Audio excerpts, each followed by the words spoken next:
Dos. A ver, cuéntanos. Bien, la historia de los pecados capitales tiene que ver con las pasiones griegas, como ya se mencionó.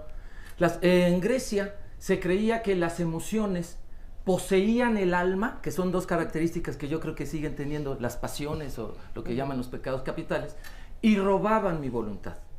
Y entonces hay un libro que se llama en italiano Quelli di Corinto, aquellos de Corinto, que analiza por qué Pablo, en la segunda carta, dice, ¿por qué ustedes creen los cristianos en espíritus que los tiran al piso y los revuelcan y los hacen hablar en lenguas que no conocen? Si ese no es el Espíritu Santo, dice. El Espíritu Santo nunca violenta la voluntad de la persona. Y entonces el libro explica cómo Pablo entra en un mundo religioso donde se creía que sobre todo lo que ahora achacamos a las emociones psicológicas, ellos en sus paradigmas míticos religiosos, lo que no entendían lo explicaban pues como algo religioso. Y un neuma, un espíritu, un aire, eso quiere decir espíritu en latín, spiritum, de ahí viene respiro, expiró, espíritu, un aire malo me entró, ¿de qué? De gula, y por eso estoy trague y trague galletas, fíjate. Y no puedo hasta que se vaya, se quite de poseer mi alma y me devuelva mi voluntad. ¿Cuándo sucedía eso? Cuando saturaba, el dios Saturno era el equilibrio de las pasiones. Cuando tú saturabas aquello, ya no querías, ¿no? Como dice Oscar Wilde, la única manera de eliminar la tentación es sucumbiendo en ella, ¿no?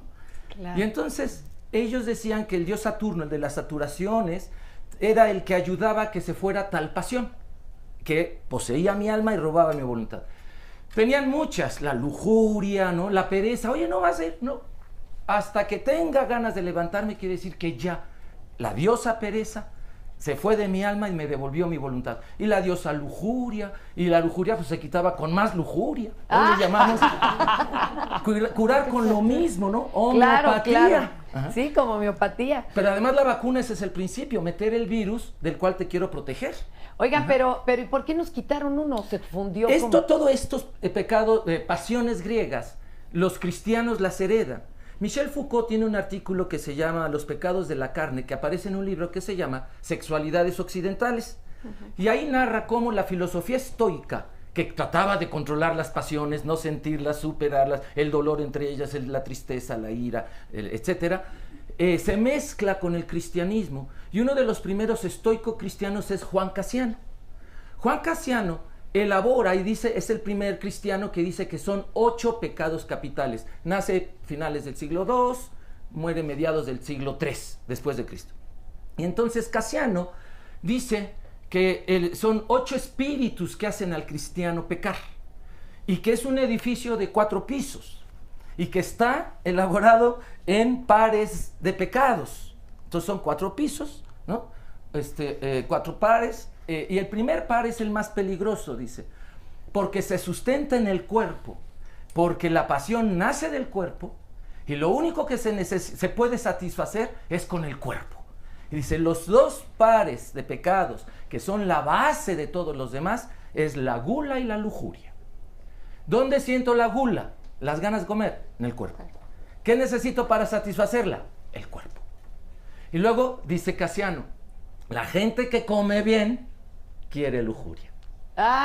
Dice un amigo, a mí me pasa al revés, después de la lujuria me viene la gula, hambre, ¿no? Claro. Ahí puede variarse, pero decía San Juan Casiano que de la comida, de que alguien está satisfecho en la gula, su siguiente placer va a ser la lujuria. Entonces, que si queremos evitar la lujuria, mantengamos a los cristianos siempre con hambre. Y ordena que en los monasterios se diera solo un pan al día, al finalizar el día, y un vaso de agua al monje. Y si era bueno, un vaso de vino a mediodía, decía San Benito. Y entonces van construyendo, toman el concepto del ayuno oriental, que es para purificar y para varias cosas, pero para alejar la lujuria. Y cuando tú alejas la lujuria, pues se aleja la avaricia, la ira, la envidia, la soberbia, y los dos que fusionaron, la columna, la corona de la columna, la pereza y la abulia. La abulia es falta de voluntad. Entonces, si yo amanezco con abulia de ir a la escuela, bueno, no quiero ir a la escuela, pero me voy a hacer ejercicio, hago el quehacer en mi recámara. Okay. Si amanezco con pereza, no quiero hacer nada. Y entonces 1000 años fueron 8 pecados capitales a partir de San Juan Casiano, San Agustín conoció 8 pecados, etc. Para el siglo XI, un catequista, como en aquella época los católicos ignoraban mucho de su fe, de su religión, pues los monjes estaban preocupados, digo, y fue ironía, ¿no? Aquella época nada más, ¿no? Los monjes estaban preocupados por instruir al pueblo, y un catequista llamado Pedro Canicio hizo un catecismo que puso todo lo católico en 7, para que fuera fácil de memorizar. El Septentario se llamó. Siglo XI, Pedro Canicio. Y él pues hizo 7 pecados capitales, 7 sacramentos, 7 virtudes teologales, 7 pecados contra la iglesia, etc. Y entonces esto ya fue muy fácil para la gente irlo memorizando, que eran 7 de todo, y fusionó la abulia con la pereza. Después de San Juan Casiano, siglo XI, siglo XIII, XIV, Tomás de Aquino, ya los vuelve a elaborar y trabaja lo que ya comentaron ustedes sobre las virtudes que equilibran, y desde allí tenemos 7, por eso nos volaron 1. ¡Qué barbaridad! Oye, veras, hace falta que haya perversión para que haya lujuria. ¿Quién nos quiere contestar esto? ¿Será que tiene que llevar ese componente? Bueno, no sé si la palabra pueda guiarnos. Lujo, lujuria, es quien acostumbraba a acumular ciertos lujos.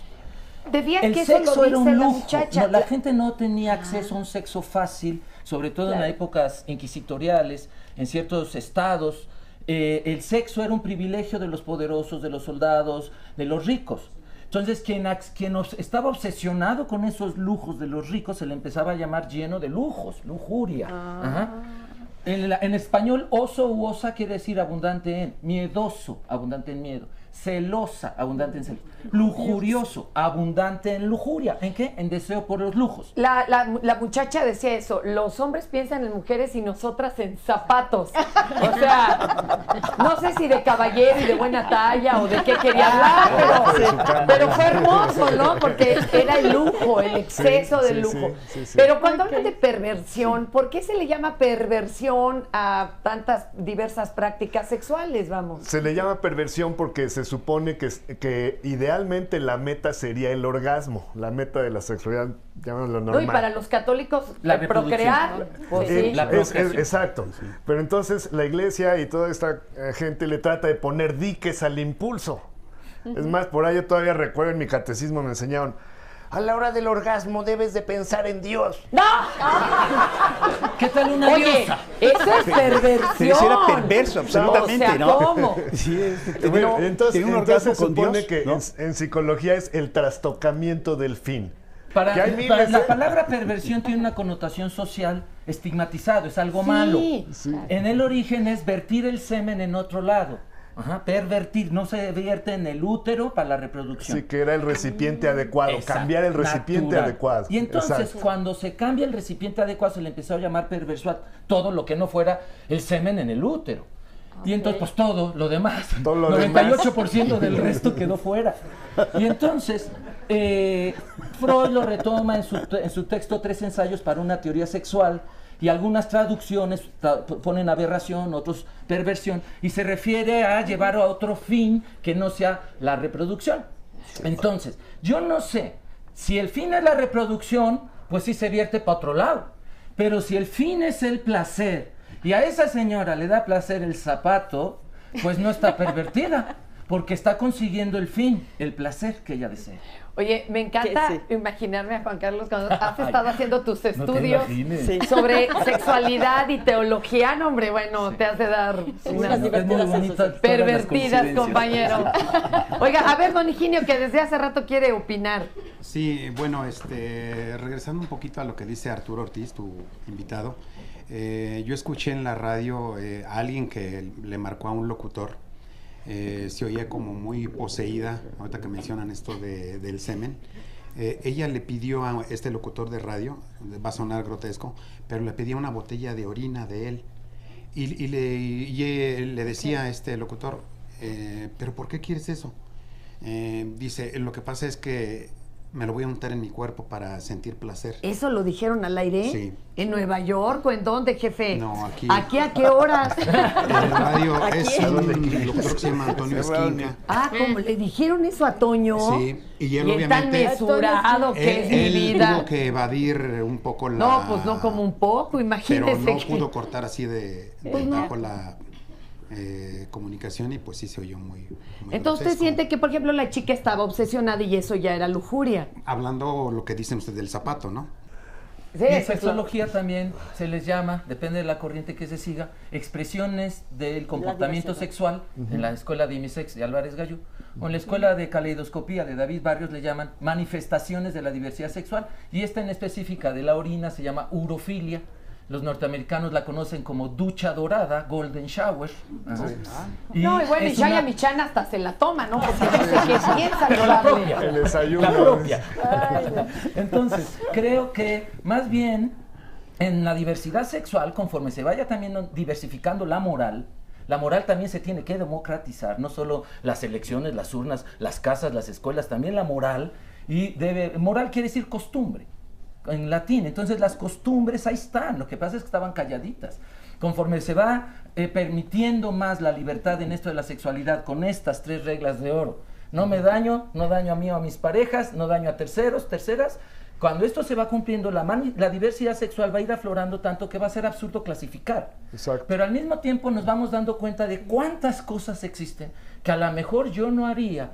Pero si yo me siento el parámetro de la vida, la medida de todas las Claro, cosas, soberbio. si yo no lo hago, entonces es perverso lo que el otro hace. Definición de promiscuo, decía: el que tenga más sexo que yo. La etiqueta. Oigan, pero fíjense que estaban haciendo un recuento, hablando de acumular lujos. Se hizo todo un estudio en donde decían que nosotros en nuestros hogares tenemos entre 3,000 y 4,000 objetos. Todo contaba, desde un pasador, una liga, Perfecto. lo que quieran. Y que eso Qué es horror. muchas veces más lo que tenía la generación anterior, nuestros papás. Sí, ¿ok? Sí, por así Era es. 15 veces más, 20 y tantas los Sí, abuelos. O sea, sí. es abrumador Sí. lo que ahora tenemos. Y Sí, bueno, es un ya vemos problema de que acumuladores de tilichos. Se nos perdón. fabrican necesidades. O sea, el Eso. 90% de esos objetos son derivados de necesidades creadas. Pues necedades, ¿Y ¿no? qué hay detrás de esto? Como decía el Consumismo. compañero hace rato, me empiezo a creer como necesario algo que está allá afuera, y si no, empiezo a sufrir, me siento mal. Castidad Eso viene cada de quien. castrar en latín. Casto es castrado. Castiagire, llevar a castrar, castigar, llevar a castrar a alguien. Castità, castración.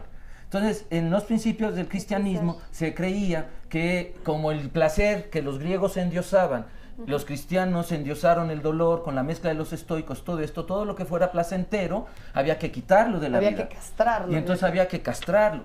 Incluso los matrimonios decían, cuando San Agustín inventa el cielo, el infierno y todo esto, en un libro que se llama Ciudad del Hombre, Ciudad de Dios, dice que los cristianos casados van a estar en las últimas butacas, lejos de Dios. Porque tienen un poquito de placer. Y entonces recomienda para que estén más cerca al final, porque ¿quiénes van a estar cerquita de ellos? Los que nunca experimentaron el placer sexual. Nunca. Desde niños, la infancia, castidad, hasta su muerte de grandes. Y entonces, bueno, quienes ya pecaron, pues ni modo, graditas detrás. Oye, pero por eso se ver. paga con 10, 15 años de matrimonio. O sea, O sea, si ni con eso alcanzas a amainar hasta la adelantarte. pena. Y entonces recomendaba matrimonios castos, que era que en vez de tener relaciones A la sexuales, Gandhi. oraran en el momento del deseo y se separaran de un lado de ¿No han otra visto cama. El Rey Pasmado? Y sabe, o sea, Se la es cierto recomiendo. todo lo que tú Espérenme estás diciendo. tantito, yo Sí. ahorita regresamos que vamos. No, Mira, son una porque a maravilla. pesar de tener una pareja estable, siento esa necesidad de seguir conociendo chicos y salir con ellos como si fueran mis novios. Esto es algo que ella se tendría que Sí, preguntar claro. a sí misma, qué es lo que le está pasando a ella, y que se lo responda, y lo que se responde está bien. De acuerdo. Pero yo creo que la pregunta nace de que en el estereotipo se nos ha enseñado que solo se vale tener el deseo por una persona toda tu vida. Ujú. Entonces, en el momento en que ella siente deseo por otras personas, se cuestiona la enseñanza, los valores heredados, y de allí le surge la pregunta. La respuesta está dentro de ella. Te Nadie voy a sabemos poner realmente de- qué le pasa más que cuando se mira dentro de ella. Claro. Juan Jesús Martínez, en la Iglesia Católica, cuando se obtiene placer por alguna práctica X, lo considera pecado, y lo que no es normal para ello, para la Iglesia, es pecado, pero lo limpian con ir a la iglesia, confesándose y el sacerdote te absuelve, ya no hay problema. Me gustaría también traer a la mesa de discusión la culpa. Yo creo que mucho de lo que la gente busca obsesivamente detrás de cada pecado capital es autocastigarse. Entonces, más bien me parece que no importa cuál sea el camino, si al final de sentir rico es sentir feo, porque sentir rico, entonces la culpa, que eso es la culpa en el fondo, viene mi obsesión por las palabras, ¿no? Yo sé que hoy tienen un significado distinto, que se pueden resignificar, pero también me gusta mucho ir al origen de la palabra porque me ilumina sobre la actitud que ahora estamos nombrando. Nietzsche dice que si queremos, en Genealogía de la Moral, que si queremos conocer la moral que realmente vivimos, hay que analizar el origen de las palabras con las que hablamos. Esto ya justificó mi obsesión. Y entonces, culpa viene de colpo, de golpe en latín. La culpa es una autoagresión. Y entonces, cada vez que por alguna pasión, alguna exploración de mis límites, sentí rico, pero fulano o alguien en mi estereotipo me han dicho que eso está feo, está mal, siento esta autoagresión, me castigo, no lo vuelvo a hacer, no la vuelvo a ver, o peor, gastritis, colitis, o peor, ¿no? Y entonces puede llevarnos a estar eternamente repitiendo actos que me den culpa para vivir castigado. Pero hay quien tiene placer al sentir culpa, es También, algo placentero sí, ya claro, estar en la culpa claro. todo el tiempo. A ver, Y también creo que tenga que ver con la herida infantil. En la herida infantil está la sensación en el niño o la niña de que no me dieron el amor perfecto, no me dieron lo perfecto. Y cuando la gente crece con esa idea, aunque tenga, cree que no. Y entonces, quien crece en el no me dieron, no doy. Si la vida fue pichicata conmigo, ¿por qué voy a estar dando yo? Que se lo gane. Para mí hay una falta de conciencia de que sí tengo. En el momento en que me doy cuenta que sí tengo, no lo de afuera va y viene. El momento en que la persona vuelve a sí misma, se da cuenta que sí tiene, el cambio de actitud para mí aquí sería la gratitud.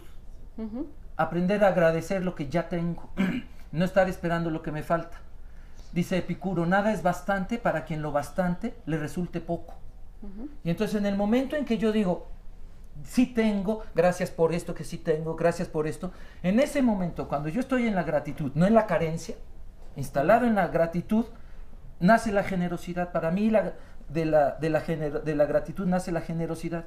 ¿Por qué? Porque en el momento en que digo, a mí la vida sí me ha dado, soy un ser afortunado, los padres que tengo, la casa que tengo, la familia que tengo, entonces en el momento en que yo me siento agradecido, me nace la generosidad. Híjole, no tiene. Pero ¿para qué le doy un pez? Dice Confucio. Mejor le enseño a pescar. Si le doy uno, comerá un día. Si le enseño a pescar, comerá toda la vida. Y entonces la generosidad nace de que a mí alguien sí me dio, sí me brindó.